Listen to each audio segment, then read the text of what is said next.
So, this week's token release is the Beast of Soot and Sulphur, a highly mobile creature with a strong fire theme that strikes again and again from shadows of its own making, shaping the battlefield into its private kill zone. So, two core abilities define its role in combat for me. Firstly, the power to transform into an incorporeal cloud of ash and embers, ignoring attacks of opportunity, blinding enemies as it moves in bursts across the battlefield. And secondly, the explosive nature of sulphurous gases, which the beast can leave behind to block movement and funnel the enemy into explosive traps of its own making. So it's a very graceful and volatile predator with a highly explosive, energetic fighting style, constantly repositioning itself to overwhelm its prey, darting between the smoke clouds and ash storms it summoned before reappearing and finally going for the kill. So you can download the Beast of Soot and Sulphur directly into your game with the Beneos Cloud within FoundryVTT, and even as a free member, we have a wealth of other creatures, items and spells to hopefully enrich your campaign. If you want to see the beast in action, get a feeling for its abilities when actually running an encounter using it, and also gain an in-depth look at the design process behind it, you can follow me into its lair, where our party has ventured forth into the ruined remains of an ancient city partially sunken into lava. A gust of hot air rolls in, carrying with it the reek of sulfur and scorched stone. Ash begins to drift across the ground, at first like snow, then in unnatural circling patterns. You glimpse flickers of embers in the haze. Eyes. With a burst of heat, ash and embers, everything coalesces. The ash draws inward with a hiss, folding itself into the form of a monstrous horned beast, wings spread, flickering with heat distortion. Larger than a lion, yet reminiscent of it in pose and posture, its fur is black and matted with soot, each wing beat radiating sulphurous winds towards you, stealing the very air from your lungs. Talons, the color of scorched iron, dig into the stone. Curled horns crest its head. It lets out a thunderous roar, flames ripple across its body like wind over coals. And just like that, the fight begins. Having used our special movement to get into position, we are spoiled for choice with two possible bonus actions. I prefer giving creatures 2 bonus actions if I give it 1, so there's an element of choice for the DM and the creature feels more alive rather than just repeating the same order of move, bonus action, action every turn. So this versatility keeps things fresh for everybody involved. So first we have inner heat. So the creature purges itself from within with the rising heat. It becomes resistant to cold and poison damage, and if it is currently poisoned, it has advantage on saving throws against that condition.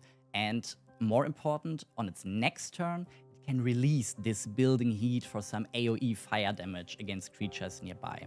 So this effect is easy to visually convey and spans the bow over 2 turns, so it makes the encounter seem more fluid, because again, we don't have the staccato of abilities, we have a build-up and a release.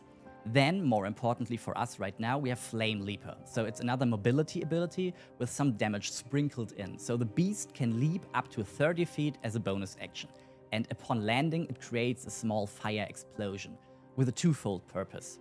So it allows for passive damage just from the creature's movement, and it's similar to like a Monster Hunter fight. The creature does not just move like a chess piece, like mechanically doing 2 hits and its turn. It darts around, it rushes the players, is able to uphold damage and pressure even when it's not directly attacking, and that makes the fight more dynamic. So for our encounter, we can now choose to fully commit to aggression, immediately leap into the party's midst, or power up using inner heat first and setting up the burst on the next turn. But let's go with Flame Leaper right now to really put the pressure on. And as you can see, the creature has lots of different actions to keep things interesting, confronting the players with new attacks and new effects and abilities even as the fight goes on. So that there's not setting in any boredom. So yeah, If we get bored playing with our food, we could go for the jugular with like a bite attack, 2 talon attacks, a classic feline attack pattern for me, like a great bite, 2 brutal swipes. These attacks deal extra damage, and they can be boosted by emerging from Sulphur Spectre. So we have a bit of synergy going on here that's also easily visually communicated, like emerging from this cloud, turning into the beast, slashing with this flame-wreathed claws at its target. For this, however, we want to play out the crowd control angle first. Like, we want to build up on the initial shock to try and overwhelm them, forcing them into making decisions, and we use its Wings of Soot and Sulphur. So when using the Wings of Soot and Sulphur action, we can actually choose between 2 effects, like the Wings of Soot and the Wings of Sulphur. The Wings of Soot create a 30-foot cone extending from the creature that blinds creatures, makes the area heavily obscured, while the Wings of Sulphur force a simple Constitution saving throw in the same area, and if a creature fails the save, it cannot take an action or bonus action on its next turn. It costs a whole action to do that, so no multi-attack integration for the Wings, but you can still keep the pressure up via the damage of Flame Leaper, as well as setting up more zones of this heavily obscured terrain we want to use to block line of sight and disorient the players. So we are going with the Wings of Soot right now, as we hopefully have already blinded a few party members by just appearing in the sulphurous form, and now we kind of aim to finish this job.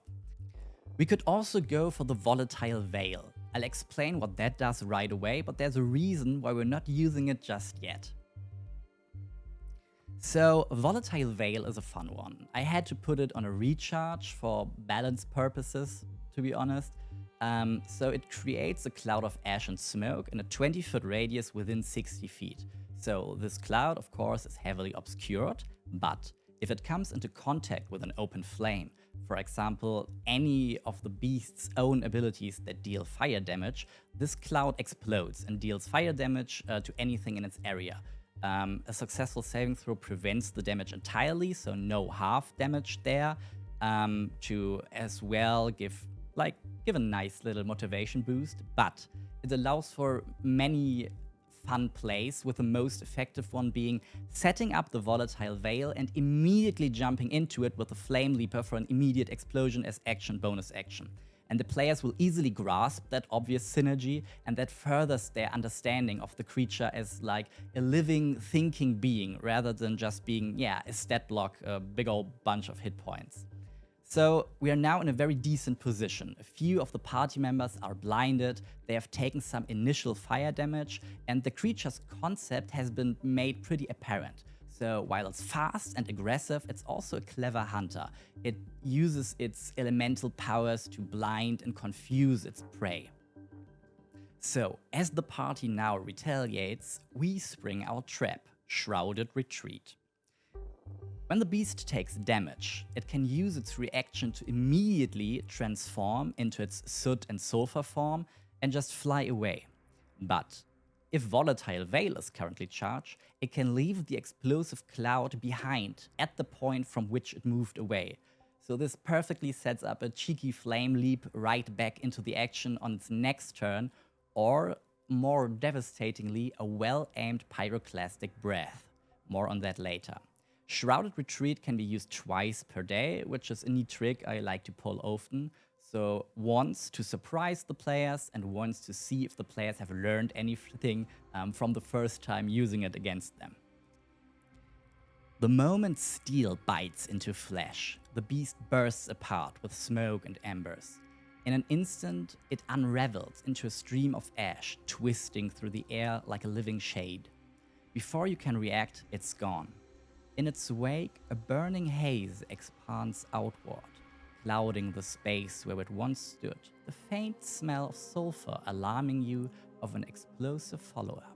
So, with the Volatile Veil now lingering, the players should do their darndest to get out of there, lest we punish any stragglers with a feisty Flame Leap or the Inner Heat Burst, should you choose to go for Inner Heat during the beast's first turn. If you really want to go for the throat at this point, you can also choose to unleash its Pyroclastic Breath. So the Pyroclastic Breath is a classic breath weapon that deals fire damage in a cone. However, due to the superheated ash barreling towards your players, it has a treacherous secondary effect. So if a creature is reduced to 0 hit points by this breath, it becomes petrified. So this provides alternative victory conditions for both the players or the beast, where the creature doesn't have to be killed to end the encounter. It could use this Pyroclastic Breath and the petrification as a last-ditch effort to force the players to allow it to retreat, as they probably won't leave petrified party members behind. Or it can be used to raise the stakes by having the beast or some minions of the beast or allies of the beast's master kidnap a petrified party member or an NPC if you're feeling generous, and forcing the party to pursue. At this point, we're already 2 rounds deep into the encounter and we haven't even touched our multi-attack yet. We can allow ourselves to keep our talons and fangs sheathed for the moment until we feel like finishing off anyone in particular. From this point on, you can choose your approach depending on what you want to achieve with this encounter.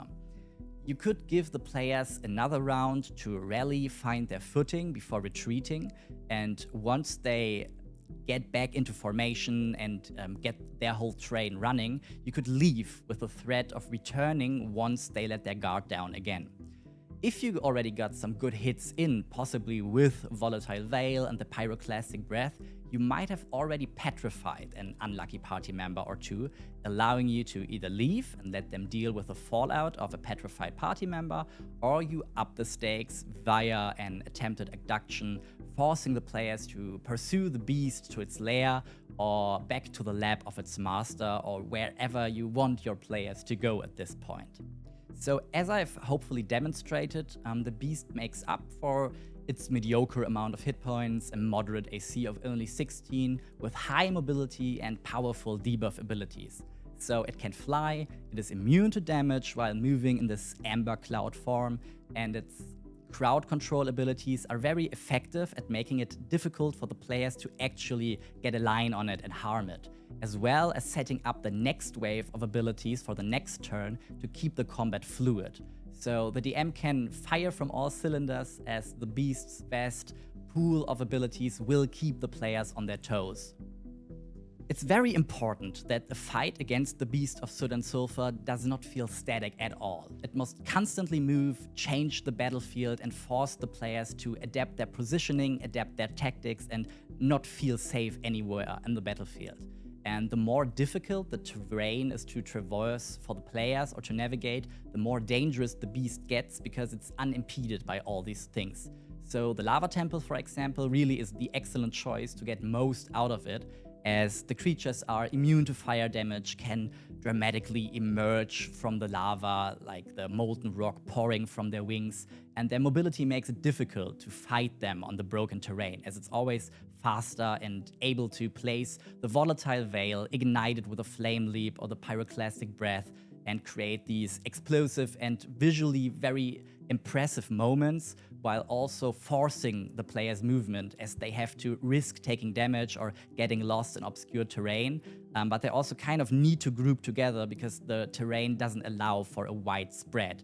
Except they have themselves different means of mobility, like teleporting or flying or summoning platforms. So anything, anyhow we challenge them on this front, they will be forced and granted the opportunity to get creative with their own arsenal of abilities. So I hope I was able to spark your interest, ignite your passion to actually run the Beast of Soot and Sulphur, or run several. And if you do, please let me know. So everything I just said is discernible from the token tactical guide I write for every creature to guide you through an encounter with minimal preparation, and you can find it in the biography of the actor. The narrative descriptions are available too within the creature's journal, with prompts and text bits for all the creature's abilities, as well as foreshadowing prompts, setting up the encounter, or story prompts serving as inspiration on how to include any beast into your very own story. So let me know if you enjoy this format, and see you soon with the next release. Take care.